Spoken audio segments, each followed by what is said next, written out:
como Cepsa, como Iberdrola, como Endesa, ya tienen contratos a largo plazo como socios de Medgas y ya están arreglados, no hay ningún problema. ¿Los afecta el clima de cambios que se ven en la parte corporativa española en cuanto a las eléctricas? Lo vimos con Endesa, ahora quizá también con Iberdrola. ¿Eso afecta en algo la relación con Argelia?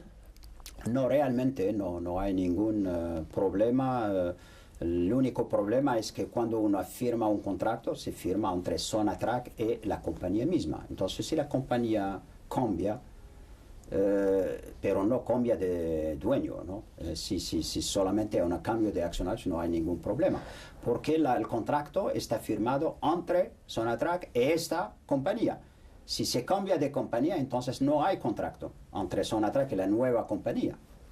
Entonces, cuando uno compra una compañía española, no compra el contrato, compra la compañía, pero no el contrato. Entonces, esta compañía, supongamos, ¿no?, una compañía francesa compra una compañía española que tiene un contrato con Sonatrach. Entonces compra la compañía, pero no tiene derecho al contrato de compra-venta de gas con Sonatrach. Porque el contrato de venta, compra de gas, está con la compañía misma. Y hablando de contratos que en este caso no se cumplen, ¿qué novedades hay con el arbitraje con Repsol en cuanto a Gasituil, Repsol y gas natural, obviamente? Bueno, está en vía, ¿no?, de arbitraje sobre Gasituil. Entonces la Sonatrach ha tomado las operaciones, ¿no?, en su mano, ya está entonces ejecutando el proyecto. Obviamente el proyecto va a tener un atraso de 3 años. ¿Para cuándo entonces, se espera que finalice? En 2012, ¿no? En 2012. Entonces Sonatrach ya está trabajando con los mismos subcontratistas con los cuales las compañías españolas estaban trabajando, y van a terminar, entonces Sonatrach va a terminar el proyecto en 2012, con 3 años 2012, de atraso. Algunos analistas dicen que quizás se atrase más porque están subiendo mucho los costes y además porque ya tienen bastante retraso original. No realmente, porque los contratos de perforación, los contratos, obviamente han subido, pero el precio del gas también está en un nivel más interesante ahora.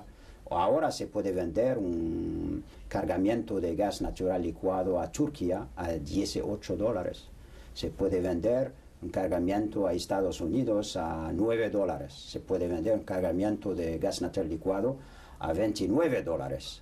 Entonces, vendimos nuestro gas a España ahora a $7, que es mucho más bajo que el precio internacional. ¿Prefieren buscar otros mercados antes que España? Sí, se puede, sí, obviamente, ¿no? Se puede buscar otro mercado que nos dan.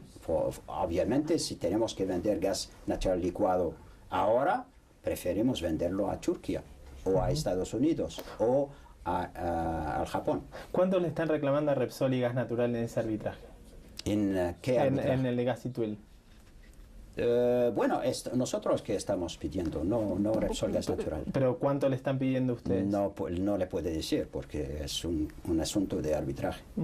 Y en cuanto a las nuevas rondas que están haciendo para nuevos contratos con compañías, este incidente con Repsol y Gas Natural hace que las empresas españolas tengan más dificultades quizá en acceder a nuevas licencias en bloques. No hay ningún problema, ¿no? Es un asunto de arbitraje. Entonces el arbitraje es útil por este asunto, ¿no? Le metemos del lado y continuamos a trabajar sin ningún problema. Si estas compañías cumplen con los criterios que hemos escogido por esta precalificación, van a ser entonces seleccionados por esta precalificación.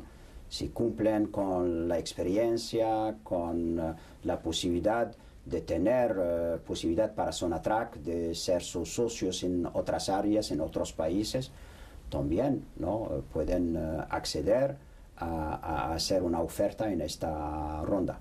Y una última pregunta, ¿activos que estén mirando en España? Bueno, no otros activos. Ya tenemos activos en Reganosa como accionario, en Tarragón con 49% en la planta petroquímica que está operacional. Tenemos una compañía asociada con Cepsa.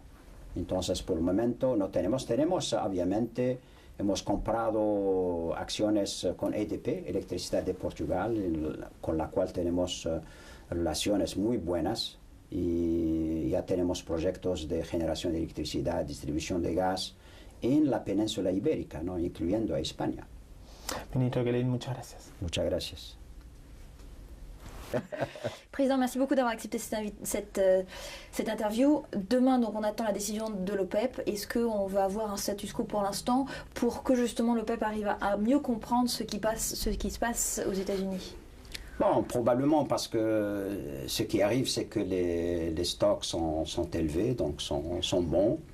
La demande durant le deuxième trimestre va être plus basse. L'économie, il y a une grande incertitude. Donc il est tout à fait clair qu'il n'y a pas vraiment de besoin sur le marché, il n'y a pas vraiment de demande qui a été transmise aux pays producteurs jusqu'à maintenant. Donc il n'y a rien à satisfaire. Donc il n'y a pas de raison vraiment pour augmenter l'offre pour le moment. Maintenant, en mars, on verra la situation au vu du développement de la situation économique, etc., politique dans le monde durant le mois de janvier et février. Vous avez dit justement que la demande devrait baisser au second trimestre. Y a-t-il un réel danger que les prix du pétrole s'effondrent? Bon, il y a toujours ce danger-là. En fonction de la situation donc, économique en particulier, comme vous l'avez vu récemment, le prix du pétrole est tombé de plus de 4 et 5 dollars parce que les opérateurs de marché ont pensé que l'économie allait vers la récession certaine. Il y a eu ensuite le plan Bush qui est arrivé et qui a amélioré un peu les perspectives et donc le prix du pétrole a remonté. Maintenant, en termes de la Banque centrale américaine, dès qu'ils ont diminué les taux, ça voulait dire que le dollar allait probablement être dévalué, ce qui a fait que le prix du pétrole a augmenté. Donc il y a cette volatilité, elle va rester encore pendant longtemps. Il y a quand même des prix à long terme, des prix marginaux à long terme, qui sont dus au fait que pour le moment, il y a des substituts au pétrole qui se développent, comme le biocarburant, comme l'énergie solaire, comme l'énergie nucléaire, etc., qui donnent des signaux de prix très élevés à long terme. Donc tout le monde va devoir voir ces prix-là comme perspective de prix à long terme. Président, vous me parliez également de mise en vente de blocs de l'Algérie pour l'exploration. Est-ce que vous avez déjà des noms concrets de compagnies qui se sont dites intéressées? Vous m'aviez par exemple parlé de Eni et Statoil. Ouais. Est-ce qu'elles ont vraiment dit qu'elles seraient intéressées par certains blocs spécifiques? Bon, nous avons offert 15 blocs. Il y a donc une demande de manifestation d'intérêt qui a été donc faite. Nous avons à peu près un mois pour recevoir tous les intérêts des sociétés. Nous allons les préqualifier sur la base de leur capacité managériale, de leur expertise technique, de la possibilité d'association avec eux sur leur propre, propriété à l'extérieur de l'Algérie. Et donc il y a bien sûr les grandes compagnies comme Total, comme Eni, comme Statoil, les HL sont tous intéressés à venir donc faire donc de l'exploration. Bien sûr, beaucoup de ces compagnies sont déjà opérationnelles en Algérie, comme Total, comme Shell, comme Eni, comme les sociétés espagnoles, etc. Merci beaucoup. Merci.